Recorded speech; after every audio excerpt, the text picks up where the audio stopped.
Ayan. Good evening mga idol. Good evening.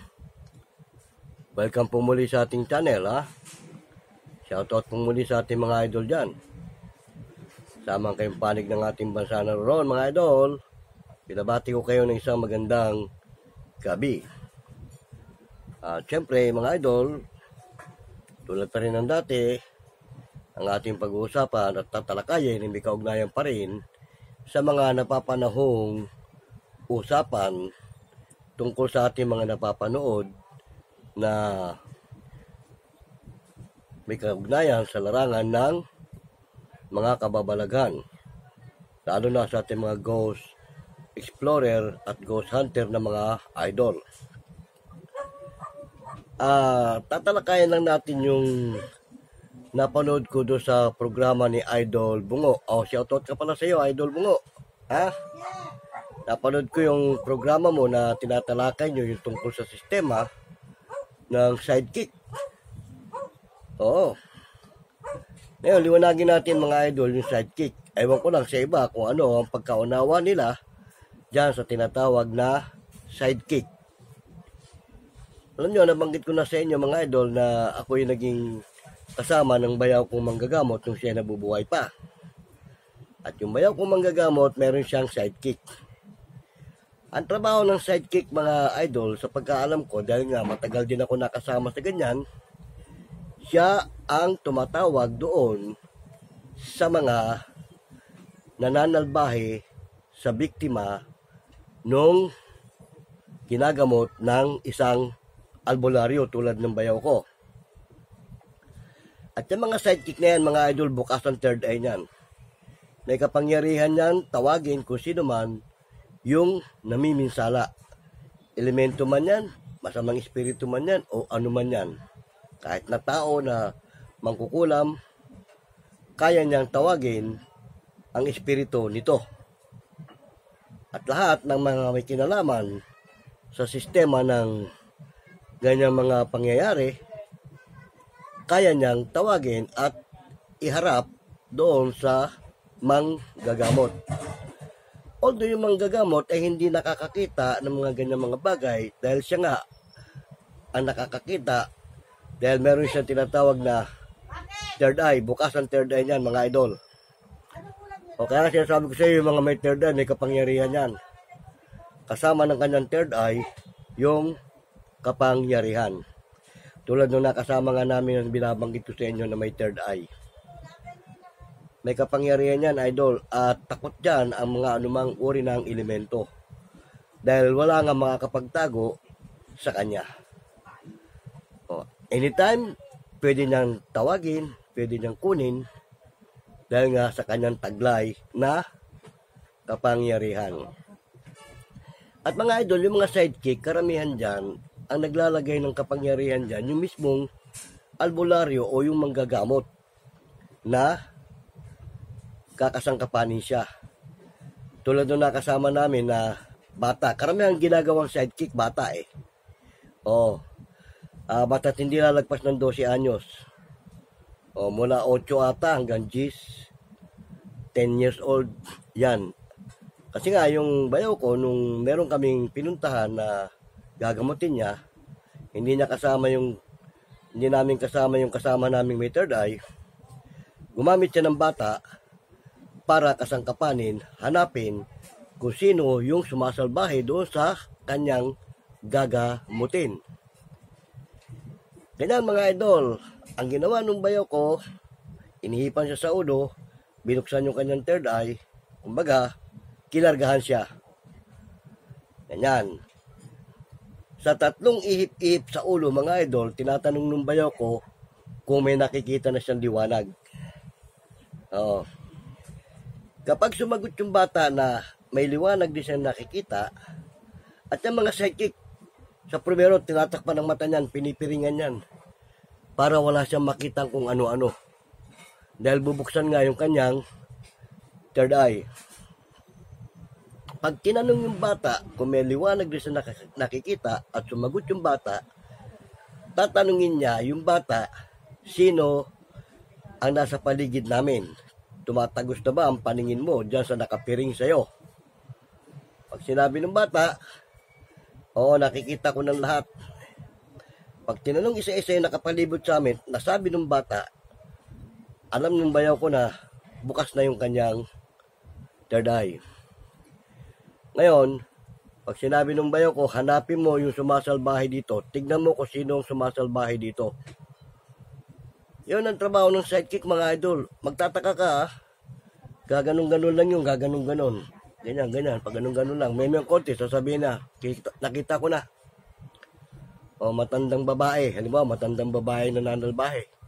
Matandang babae siya. O, tawagin mo. Yan mga sidekick, mga idol, kayang kunin ng espiritu ng sino man. O, pag sinabi ng bayo ko, kunin mo, dali mo rito.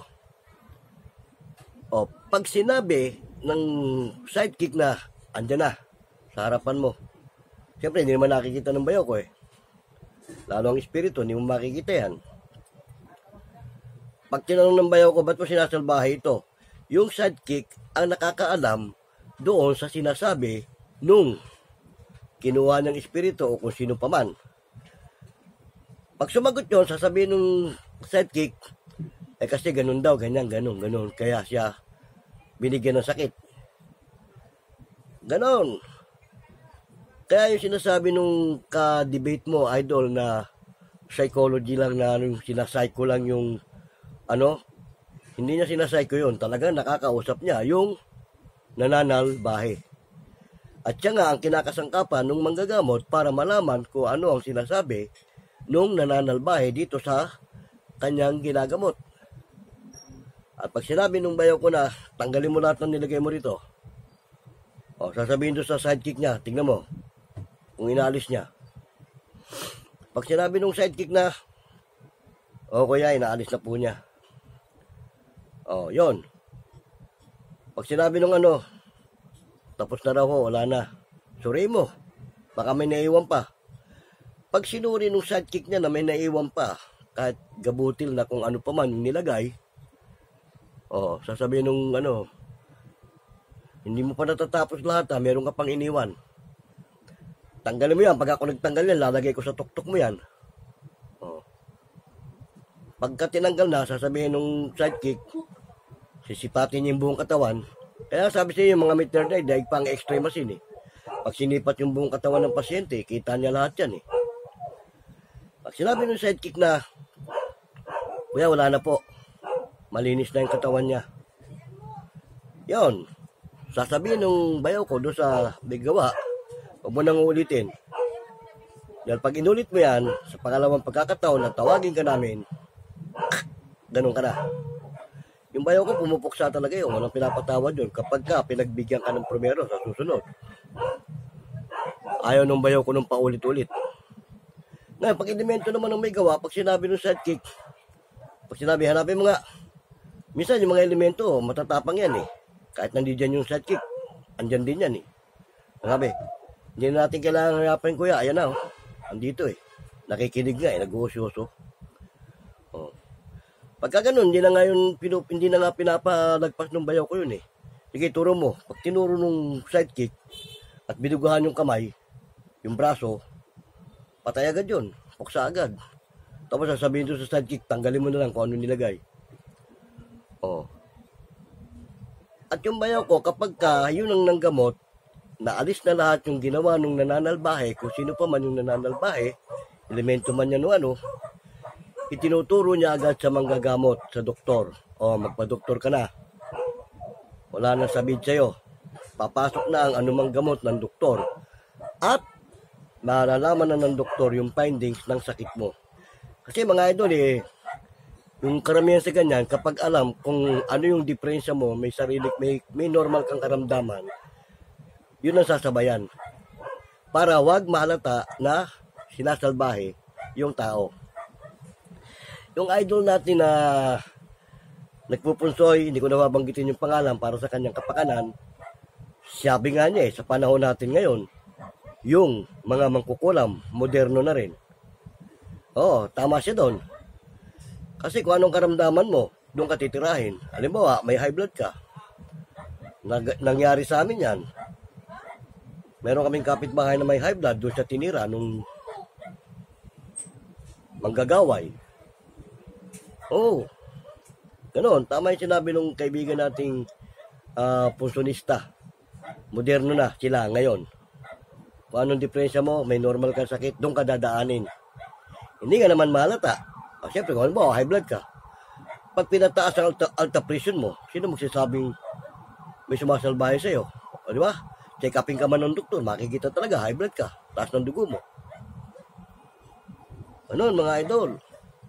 Kaya yung sidekick na sinasabi, may kapangyarihan yan, may taglayan.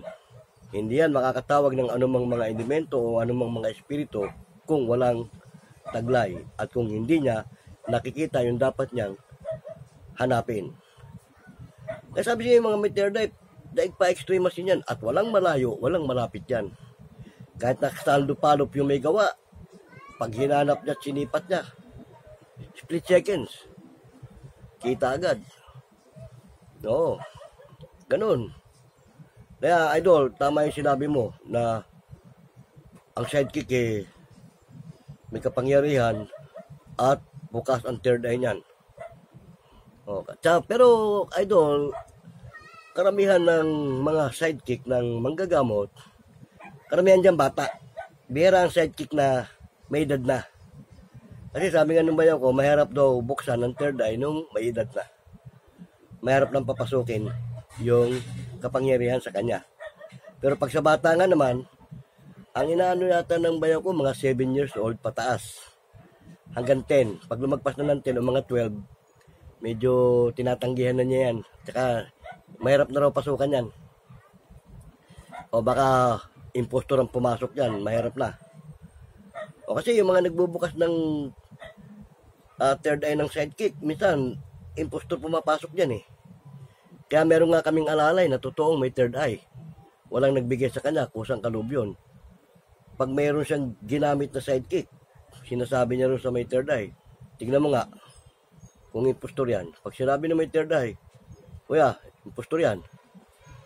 Tatakwil agad yun. Pero yung kasama namin may third eye, kapag walang makuha yung bayaw ko na gagawin niyang sidekick, yung mismong may third eye na, inutusan niya. Suriin mo nga katawan yan. Sabi ko kasi, pag sinuri, daig pa extremas yun eh. Pag sinuri, sasabihin nung may third eye, walang sapi yan, walang ano yan, normal ang karamdaman yan. Sasabihin niya pa rin sa pasyente, may diferensya na yung baga mo, padoktor ka. Sinasabi nung kung ang sakit mo para sa doktor. O yun ang kagandahan ng mga may third eye, pag sinuri ang buong katawan mo, nalalaman niya kung yung sakit mo normal o hindi. Pag meron nagpatingin sa amin, iyak nga yun eh. O alam mo kung bakit? Nung suriin siya, anong sabi? Pinarangka siya. Binulungan mo na yung kuya ko, yung bayaw ko. Wala tayong magagawa dyan, kuya. Bakit? Ano na yun eh? Ay sabihin natin sa kanya, para wag tayong malagay sa alanganin. Pinarangka. Sabi ganoon, pasensya ka na. Hindi ka na kayang gamutin ni Kuya Menong kasi yung sakit mo normal. Walang sumalbahe sa'yo. Normal yung sakit mo. Durog na ang baga mo. Wala na yung kabilang left side ng baga mo, wala na. At yung sa right side mo, malapit na rin. Kaya hirap ka nang huminga eh. Wala na nagpapunction ng hangin. Iyak yun. Sabi nung pamilya, baka may magagawa pang paraan. Wala na po. Huli na. Kahit doktor, hindi na kaya yan. Ayun. Then yung bayaw ko pagka pinasuri yung pasyente, pag talagang para sa doktor, sinasabi, punta ka sa doktor. Mismong may third eye, pag sinuri siya, pag sinabing, kaya pala sumasakit ang tiyan mo eh. May ulcer ka. Sira na yung bituka mo. Pagamot ka. Ganon. Pero pagka may sumalbahe, pag sinabi nung may sumasalbahe dyan, kuya. Pag sinabi, tawagin mo. Hahanapin niya yun. Pag hinanap niya, may konti lang. Ayun na. Tatanungin ngayon, anong ginawa mo rito? Ang tagasagot yung may third eye. Kasi hindi naman nakikita ng bayaw ko, tsaka hindi niya naririnig yung sinasabi. Ang tagasagot yung may third eye. Ganun ang trabaho ng sidekick. Oo. Ayan mga idol, tinapik lang natin yung ganyang paksa dahil kasi nga, napanood ko yung ano ni Idol Bungo na pinagtatalunan nila yung tungkol sa sidekick eh. Oo. Dahil di umano, sabi nung kausap yata niya o kadibati niya na ang sidekick daw, psychology lang daw, sinapsycho lang daw yung ano nung pasyente o nung ano. Hindi po ganoon ang sidekick.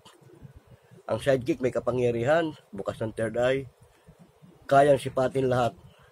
At the same time, kayang tumawag ng anumang uri ng elemento o espiritu.